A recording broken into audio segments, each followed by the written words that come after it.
Hello everyone, welcome back to my channel. అందరూ బాగున్నారా అండి? సో ఈరోజు అయితే నేను పిండి వడియాలు అయితే చేస్తాను. సో దీంట్లో ఏముంది స్పెషల్, అందరూ చేస్తారు కదా అని అనుకోవచ్చండి. కానీ నేను ఇవి ఎండలో చేయలేదు, నీడలో చేస్తాను. నీడలో పట్టాను వడియాలు. ఇది నేనైతే ఓన్గా ఏం చేయలేదు, కానీ నేను కూడా యూట్యూబ్లోనే ఒక వీడియో చూస్తాను, నీడలో కూడా వడియాలు పట్టొచ్చు అనేసి.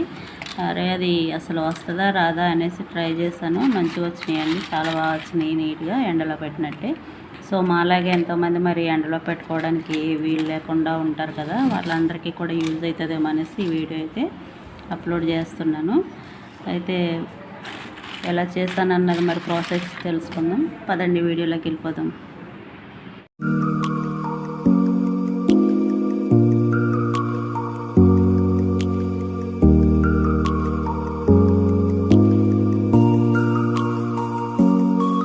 వడియాల కోసం అయితే నేను ఒక చెంబు బియ్యం పిండి అయితే తీసుకున్నాను.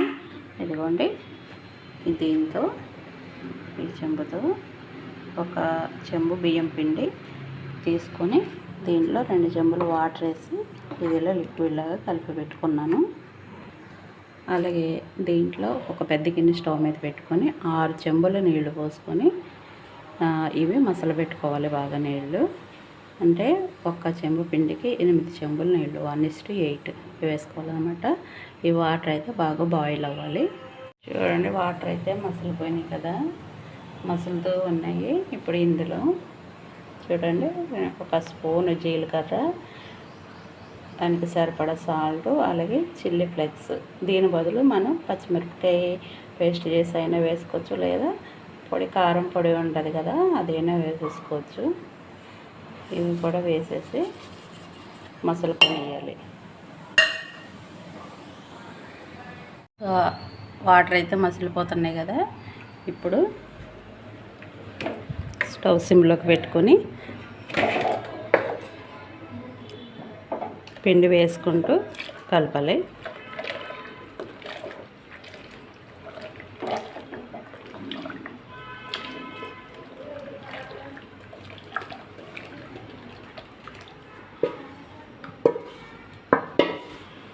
ఇదంతా దగ్గర పడే వరకు, కాస్త దగ్గర పడే వరకు ఒక 5 మినిట్స్ అయినా సరే ఇది బాయిల్ అవ్వనివ్వాలి. చూసారు కదండి, ఇదైతే ఉడికిపోయింది. ఇంకా ఈ కన్సిస్టెన్సీ వచ్చే వరకు అయితే మనం దీన్ని బాయిల్ చేసుకోవాలి. ఇప్పుడు స్టవ్ ఆపేసుకొని వడియాలు పట్టుకుందాం. పిండి అయితే ఉడికిపోయింది కదా, ఇప్పుడు మనం ఒక కాటన్ క్లాత్ తీసుకొని దాన్ని వాటర్లో తడిపి గట్టిగా పిండేసి ఇట్లా కొద్దిగా పిండి తీసి మనం వడియాలు అయితే వేసేసుకోవాలి. సైజ్ అనేది మన ఇష్టం. పెద్దగా కావాలంటే పెద్దగా పెట్టుకోవచ్చు, చిన్నగా కావాలంటే చిన్నగా పెట్టుకోవచ్చు, ఎలా అయినా పట్టుకోవచ్చు. ఇవి ఫ్యాన్ ఫుల్ స్పీడ్ పెట్టేసరికి ఈవినింగ్ అంతా అయితే ఎండిపోతాయి. రేపు మార్నింగే మనం ఇవి తీసేసుకోవచ్చు.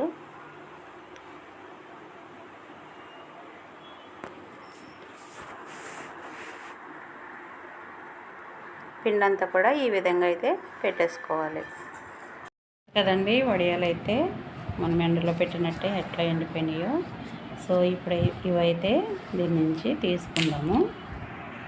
ఇప్పుడు క్లాత్ అయితే ఇది ఉల్టా తిప్పి కొన్ని వాటర్ తీసుకొని ఇట్లా చల్లేసి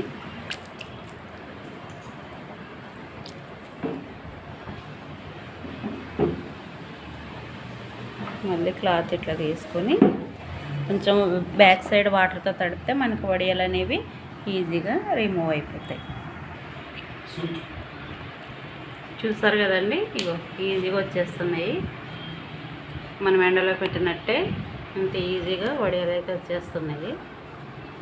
చూడండి, మీరు కూడా తప్పకుండా ఎండ రాని వాళ్ళు చింతించకుండా నీడలో కూడా వడియాలు పట్టుకోండి. ఇట్లా ఊరికే బయట కొనుక్కొని తినే బదులు ఇంట్లో చేసుకుంటే ఆరోగ్యానికి మంచిది కూడా.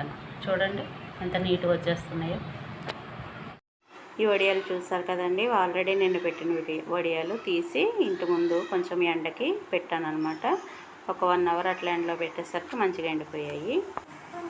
ఓకే అండి, వడియాలు అయితే మొత్తానికి ఎండిపోయినాయి. ఇప్పుడు ఇవి అయితే ఫ్రై చేసి చూద్దాం. చూడండి, మంచిగా పొంగిపోతున్నాయి చక్కగా. ఇంత బాగా వచ్చినాయి కదా, వడియాలు అయితే మంచిగా అయినాయి. ఓకే అండి, వడియాలు అయితే ఫ్రై అయిపోయినాయి. చూడండి, చూడడానికి ఎంత బాగున్నాయో, టేస్ట్ కూడా అంతే బాగున్నాయి. సేమ్ మనం ఎండలో పట్టుకున్న వడియాల్లాగానే ఉన్నాయి. మరి మీరు కూడా డెఫినెట్గా ట్రై చేయండి. ఎండ లేదని చింతించకుండా నీడలోనే పెట్టుకోండి. సాయంత్రానికల్లా ఎండిపోతే మార్నింగే తీసేసుకోవచ్చు. చాలా బాగుంటాయి. ఈ వీడియో కనుక మీకు నచ్చినట్లయితే లైక్ చేయండి, షేర్ చేయండి. కొత్తవారు ఎవరైనా చూస్తుంటే సబ్స్క్రైబ్ చేసుకోండి. మరొక వీడియోతో మళ్ళీ కలుసుకుందాం. థ్యాంక్ యూ అండి. Thank you for watching.